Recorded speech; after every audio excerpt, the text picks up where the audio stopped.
The Bronze Pig by Hans Christian Andersen, published in 1842. In the town of Florence, not far from the Piazza del Granduca, there is a little street. I believe that it is called Porta Rosa, and there, across from a small marketplace where vegetables are sold, stands a fountain cast in the shape of a pig. Clear, fresh water spouts from its snout, which shines as brightly as bronze can, while the rest of the body is green with age. The snout is polished daily by schoolboys and beggars who rest their hands upon it while leaning over to drink. It is a lovely sight to see the beautifully made animal embraced by a thirsty, half-naked boy who almost kisses its ancient snout with his fresh, young mouth. Anyone who visits Florence can find the fountain, and if he can't, he need only ask the first beggar he meets, and he will show him the way to the bronze pig. It was late on a winter evening. The tops of the hills that surrounded the city were covered with snow. But it was not dark, for the moon was out, and the moon in Italy gives as much light as the sun does on a northern winter day. No, I would even say that it gives more, for here the air is so clear that it seems to reflect the moon's light. It is not cold and gray as the air in the north, which, like a leaden lid, seems to be pressing you down into the cold, wet earth as if you were already buried and lying in your coffin. In the ducal gardens, where thousands of flowers bloom in winter, a ragged little boy had sat all day under a large pine tree. He was the very picture of Italy, laughing, beautiful, and suffering. He was hungry and thirsty, and though he had held out his little hand all day, no one had dropped anything into it. Night fell, and the watchman who came to close the gardens drove him away. On a bridge over the Arno, the boy stood for a long time, staring into the water and dreaming as he watched the reflections of the many stars, the beautiful marble bridge called Santa Trinita, and himself shivering in the river. He walked back to the fountain, and putting his arms around the bronze pig's neck, he drank water from its shining spout. Near by he found some lettuce leaves and a few chestnuts, and they were his dinner. It was cold, and the streets were deserted. He was alone. He climbed up on the pig's back, and leaning his curly head forward so that it rested on the pig's head, he fell asleep. It was midnight. The metal animal beneath him moved and said very distinctly, "Little boy, hold on tight, for I am going to run." And it did run, and thus began the strangest ride that anyone has ever taken. The pig went first to the Piazza del Granduca. The bronze horse on which the Duke was mounted neighed loudly when it saw them. All the colored coats of arms of the old town hall shone brilliantly. Michelangelo's David swung his sling. Every statue was alive. The metal figures around Perseus were much too alive, and the Sabine woman screamed that horrible cry of fear before death, and it echoed throughout the beautiful square. In the arcade of the Palazzo degli Uffizi, where the nobles of Florence gathered for their masquerades, the bronze pig stopped. "Hold tight," the bronze pig warned, "for now we are going up the stairs." The little boy did not answer. Half joyfully, half fearfully, he clutched the neck of the pig. They entered the long gallery. The boy knew it well. He had been there before. The walls were covered with paintings, and here were the loveliest statues. But now the gallery was more brilliantly lighted than during the day, and every painting seemed more colorful, every bust and figure more beautiful. But the most magnificent moment, and that one the boy would never forget, was when the door to one of the smaller rooms opened. Here was the sculpture of a naked woman, beauty as only nature, marble, and the greatest of all artists can create it. She moved her lovely limbs, and the dolphins at her feet arched their backs and leapt about. Immortality was the message that could be read in her eyes. The sculpture is known to the world as the Medici Venus. On either side of her stood a marble statue, each proving that man's spirits and art can give life, can create it from lifeless stone. One of the figures was of a man grinding a sword. The other showed two gladiators wrestling. For beauty's sake, the weapon was sharpened, and the men fought. The boy was almost blinded by the radiance of the colors of paintings on the walls. There was Titian's Venus, the mortal woman whom the artist had loved, stretching herself out on her soft couch.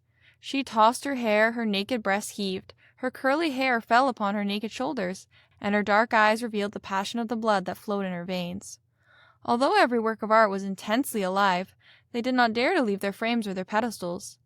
Maybe it was the golden halos of the Madonna, Jesus, and John the Baptist that made them all stay in their places, for the holy paintings were no longer works of art, they were the holy person they betrayed. What beauty, what loveliness! The little boy saw it all, for the bronze pig walked slowly through every room of the palace. One magnificent work of art superseded the other, but one painting appealed especially to the boy, because there were children in it. He had seen it once before in the daylight. It was the painting of Jesus descending into the underworld, and many hasten by it without a glance, not realizing that it contains a whole world of poetry. The painter, a Florentine, Agnolo Bronzino, had not chosen to portray the suffering of the dead, but the expectation in their faces at the sight of our Lord. Two of the children are embracing. One little boy stretches his hand out toward another child. At the same time, he points to himself, as if he were saying, "I am going to paradise."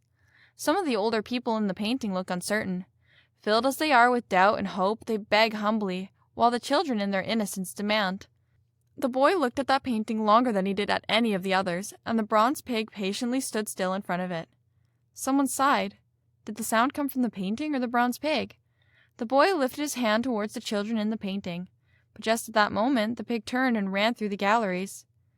"Thank you, and God bless you," whispered the boy as the pig went bumpety, bumpety down the stairs with him on his back. "Thank yourself, and God bless you," replied the metal animal. "I have helped you, and you have helped me, for only when an innocent child sits on my back do I become alive and have the strength to run as I have tonight. Yes, I can even let the light from the lamp beneath the Blessed Virgin shine upon me. It is only into the church that I am not allowed to go, but with you on my back I can peep through the door. But don't try to get down, for if you do, then I shall be dead, as I am in the daylight when you see me in the Via Porta Rosa." "I will stay with you," the child promised, and away they ran through the streets of the town, till they came to the church of Santa Croce. The portals of the church opened by themselves. All the candles on the great altar were lit, and the light shone all the way out to the deserted square, where stood the bronze pig with a boy mounted on his back. Above a tomb, along the left aisle, 1,000 stars formed a halo. A coat of arms decorated the simple monument. On a blue background was a ladder that glowed as if it were on fire. It was the tomb of Galileo, and the coat of arms could be the emblem of art itself, for the way of the artist is up the ladder of fire to the sky. Every true prophet of the Spirit ascends toward heaven like Elijah. Down the right aisle, all the marble figures on the richly decorated sarcophagi had come alive.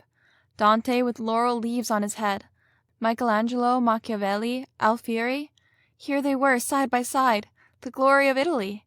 The church of Santa Croce is not as large as Florence's cathedral, but it is much more beautiful. The marble clothes of the statues seemed to move, while the great men's heads appeared to have turned so that they could look out into the night. From the altar came the sweet voices of the little white-clad choir boys, who swung censers from which the strong smell of incense pervaded the air, even as far as the square. The boy stretched his arms toward the light of the altar, and the bronze pig turned and ran so fast that the child had to hold on with all his strength not to fall off. The boy heard the wind whistling in his ears. Then he heard a loud bang as the big doors of the church closed. He lost consciousness. He felt cold. Then he opened his eyes. He was awake. It was morning. He was sitting, almost falling off, the bronze pig, which stood as immobile as ever in the Via Porta Rosa. Fearfully the boy thought of the woman whom he had called his mother. She had sent him out yesterday to beg, but no one had given him any money, not so much as the tiniest copper coin. He was hungry. Once more he embraced the bronze pig and drank water from its snout. He kissed it and made his way home through the dirty streets. He lived in one of the narrowest lanes in the city. It was just broad enough for a loaded donkey to pass. An iron-studded door stood ajar. He slipped past it and began to climb up a stone staircase that had a worn-out rope for a banister. The walls were filthy. He came to the courtyard. Above there was a gallery all the way around the building. On its railings, clothes that were no more than rags had been hung out to dry. In the center of the yard there was a well, and from it heavy wires were strung to each other of the apartments so that water could be drawn without the inconvenience of having to carry it from below, and the pails danced in the air, spilling water down into the courtyard. The boy went up another, even narrower stone staircase. 2 Russian sailors who were coming from their night's bacchanal were rushing down the stairs, laughing, and they almost bumped into the child. A woman, who was neither young nor old, with beautiful black hair, stood on the landing at the top of the stairs. "How much did you get?" she asked the boy. "Don't be angry," he begged. "I didn't get anything, nothing at all." The boy grabbed the hem of her skirt as if he were, in humility, about to kiss it. They stepped inside into the garret that was their home. Its misery I shall not describe. Only one thing needs to be mentioned. There was an earthenware pot filled with smoldering charcoal, and the woman put her hands around it in order to warm them. She poked the child with her elbow and screamed, "Where is the money? I know you have money." The boy started to weep. She kicked out at him with her foot, and he wailed louder. Keep still, you sniveling little thing, or I'll bash your head in." She swung the earthenware pot in the air as if she were about to carry out her threat. Screaming, the child threw himself down on the floor. Another woman came rushing into the room. She too was carrying a dish containing burning charcoal. "Felicita, what are you doing to the child?" she cried. "He's my child, and I can murder him if I want to," the woman answered. "And I can kill you too, Giannina." And she flung her clay pot towards the intruder, and Giannina lifted hers in order to ward off the danger, and the two dishes met in mid-air, breaking in pieces and spreading burning charcoal all over the tiny room. But the child had escaped. He ran down the stairs, across the courtyard, and out of the house. He ran as fast as he could, and he kept on running until he could scarcely breathe. He had reached the church of Santa Croce. He entered the church whose portals had opened for him the night before, and he knelt down in front of one of the tombs. It was Michelangelo's. Still crying, he prayed. The only one among all those who had come to attend Mass to notice him was an elderly man. He glanced at the child and then walked on. The little boy felt weak from hunger. He climbed into the niche between the monument and the wall and fell asleep. He was awakened by someone tugging at his sleeve. It was the man who had been in the church earlier in the day. "Are you ill?" the man demanded. "Where do you live?" He went on asking questions. The boy answered him, and finally the man took him by the hand and led him to his home. It was a small house in one of the side streets. The man was a glove maker, and his wife was sitting sewing gloves when they entered. A little white poodle, whose curly coat was cut so close that its pink skin could be seen, hopped up on a table and sprang up on the boy, barking all the while. "The two innocent souls seem to recognize each other," said the woman, and patted the dog. The boy was given something to eat and allowed to stay for the night. The next day the glove-maker, Papa Giuseppe as he was called, would talk with his mother. The boy was given a bed to sleep on, which was no more than a bench, but to the child, who was used to sleeping on a stone floor, it seemed royal luxury. That night he dreamed about the bronze pig and the paintings he had seen. When Papa Giuseppe left the house the next morning, the little boy was not happy. He was afraid that he would be taken back to his mother, and he cried and kissed the little dog. The glove-maker's wife smiled and nodded to them both. When Papa Giuseppe came home, he talked with his wife for a long time alone. When they were finished, she patted the child on the head and said kindly, "He is a sweet little boy. He can be as good a glove-maker as you are. Look at his fingers, how long and thin they are. I am sure Our Lady has meant for him to be a glove-maker." The boy stayed in their home, and the glove-maker's wife taught him how to sew. He was given plenty to eat, and he slept comfortably in his little bed. Soon his boyish spirit returned, and he began to tease Bellissima, the little dog. This the glove-maker's wife did not like. She was angry. She shook her finger at him and scolded him. The child was sorry for what he had done. Thoughtful and repentant, he sat in his tiny room, which was also used for drying skins. There were bars on the window to prevent thieves from entering it. That night he could not sleep. Suddenly he heard a noise outside the window. Clappity-clap. The boy felt certain that it was the bronze pig who had come to comfort him. He jumped out of bed and ran to the window. He saw only the empty alley.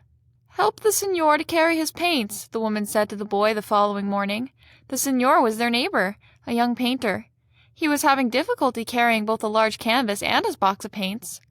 The boy took the paint box, and together they went to the gallery, the same one the boy had visited with the bronze pig. The child recognized many of the beautiful marble statues in the paintings. There was the lovely statue of Venus, and he saw again the picture of Jesus, the Holy Mother, and John the Baptist.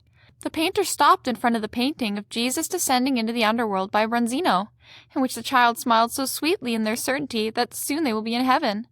The little boy smiled too, for this was his heaven.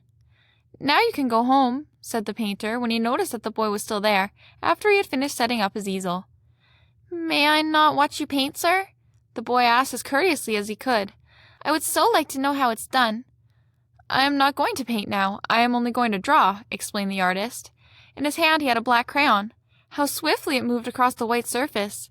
With his eye he measured the figures in the painting, and soon the outline of Christ appeared. "Don't stand there gaping. Go home," ordered the painter irritably. The boy wandered back to the house of the glover, sat down at the table, and started to sew gloves. But his mind was still on the paintings he had seen, and he pricked his fingers and sewed badly that day. But he did not tease Bellissima. That evening he noticed that the street door was open, and he tiptoed outside. It was a chilly but beautiful starry night. Slowly he walked towards the Via Porta-Rosa to see the bronze pig. He bent down, kissed the pig on its shiny snout, and then mounted its back. "Blessed animal," he whispered in its ear, "I have longed for you. Tonight we shall ride again." But the bronze pig was motionless, the clear, fresh water flowing from its mouth. Suddenly, the boy felt something tugging at his pant leg. It was Bellissima, the naked little dog. Even in this light, he could see its pink skin beneath its short, cropped hair. The dog barked as if it were saying, "Look, I have followed you. Why are you sitting up there?" A goblin could not have frightened the boy more than the dog did. Bellissima out in the street at night, without his little sheepskin coat on. The dog was never allowed out in the winter without the coat that had been made especially for him. It was tied at the neck with a red ribbon, and it had little belts that were buckled under its stomach. The little dog looked like a little lamb when it went out walking with its mistress, the glove-maker's wife. How the boy feared her anger when she found out that her darling was not at home! His wish to ride again with the bronze pig was gone, though he kissed the metal animal as he slid off its back. He picked up the dog, who was so cold it was shivering, and the boy ran, with Bellissima in his arms, as fast as he could toward the glover's house. "Where are you running?" shouted a policeman. Bellissima began to bark. "Have you stolen this dog?" demanded the policeman, taking the animal from him. "Oh, give it back to me," wailed the boy. "If it's really yours, and you haven't just stolen it, then you can tell them at home that they can get it back by coming to the police station." And the policeman told the frightened child on which street the police station was to be found, and walked away with Bellissima in his arms. How miserable the poor little boy was! He didn't know whether he should go to the glove-maker's and tell what had happened, or jump in the Arno. "She will kill me," he thought. "But I don't mind dying for them. I will go up to heaven to the Blessed Virgin and Jesus." Having made his decision, he walked home to tell all and be killed. The door was locked, and he could not reach the knocker. The street was empty. He found a stone and banged on the door with it. "Who's there?" shouted a voice from inside. "It's me," screamed the little boy. "Bellissima is gone. Open up the door and kill me." They were shocked, especially the glove-maker's wife. Her glance went at once to the peg where the little dog's sheepskin coat was still hanging. "Bellissima at the police station!" she screamed. "You evil child! How could you have taken him out in such cold weather? The poor dog will freeze to death. That little gentle creature in the hands of such ruffians as the police." The glove-maker rushed out of the house to go to the police station and retrieve the dog. His wife kept on screaming, and the boy kept on crying. They made such a lot of noise that all the people in the house were awakened and came down to see what was happening, including the painter. The artist took the boy on his lap, and slowly the child told him the whole story of the bronze pig, and his visit to the Galleria degli Uffizi. The painter shook his head in wonder. It was a strange story. He comforted the boy and tried to calm the glove-maker's wife, but that was impossible. Not until her husband had returned with the little dog did she stop lamenting and wailing. Though when she had examined Bellissima and realized that he didn't seem any the worse for having associated with the police, she did cheer up. The painter patted the boy on the head and gave him some drawings as a gift. They were marvelous drawings. Some of them were caricatures and very funny, but the pictures that the boy loved most were the ones of the bronze pig. Only a few lines on a piece of paper, and there it was, and even the house behind the fountain was on there too. "If you can draw and paint," thought the child, "then you can call the whole world your own." The next day, as soon as he finished his work, he took a pencil stub and tried to copy the sketch of the bronze pig on the back of one of the artist's drawings. He succeeded. Well, he almost did. True, one of the legs was a little too long, and another was too thin, but still, the pig was there on paper. Joyfully, the boy tried again the following day. It was not easy to make the pencil draw lines as straight as he wanted them to be, but the second pig was better than the first, and the third one anyone could have recognized. Although his drawing improved, his glove sewing did not, and when he was sent on errands, it took him longer and longer to return, for the bronze pig had taught him that all the pictures can be drawn, and Florence is one enormous picture book for anyone who cares to turn the pages. On the Piazza Santa Trinita, there stands a slender column with a statue of Justice on top of it. The goddess is blindfolded and has a pair of scales in her hand. Soon she not only stood on a column, but also on a sheet of paper for the boy who had drawn her. The folio of the glove-maker's little apprentice was growing, but until now he had only drawn dead, immobile objects. One day Bellissima was romping gaily about him. "Sit still," he said to the dog, "and I shall make a lovely picture of you for my collection." But Bellissima would neither sit nor stand still. If the boy wanted to draw it, there was nothing else for him to do but tie the animal. The child tied the dog both by the tail and by the neck, which the animal didn't like in the least. It barked and tried to jump, and at last the Signora came. "You unchristian boy!" she cried. "Oh, the poor animal!" And she kicked the child. "You ungrateful wretch!" she screamed while she picked up the half-strangled little dog and kissed it. Then she dragged the weeping child out of her home. At that very moment the painter came down the stairs. and this is the turning point of the story. In Florence in 1834, there was an exhibition at the Academy of Art. Two paintings that hung next to each other attracted special attention. The smaller one portrayed a little boy who was sketching a closely cropped little white poodle. The dog had not wanted to stand still, and the artist had tethered it with strings around both its neck and its tail. The painting was strangely alive, and there was a loveliness about it that revealed the artist's talent. It was told that the painter was born in Florence and had been found in the streets by an elderly glove-maker who had taken the child in. He had taught himself how to draw. A famous painter had discovered the boy's ability on the very day that the glover's wife had thrown him out of her house for having tied up her darling poodle so that he could use him as a model. The glove-maker's little apprentice had become a great artist. This was proven by the other paintings as well. It was a picture of a boy, so poor that his clothes were rags, sleeping on the back of the bronze pig in Via Porta Rosa. Everyone who saw the painting knew the street and the fountain. The child's arm was resting on the pig's head. The little lamp on the wall under the image of the Blessed Virgin cast its light on the child's pale, beautiful face. It was a marvelous painting framed in gold. On the very top of the frame was a laurel wreath. Among the green leaves there was a band of black crape, and a long black ribbon hung down on the side of the painting. Only a few days before, the young painter had died.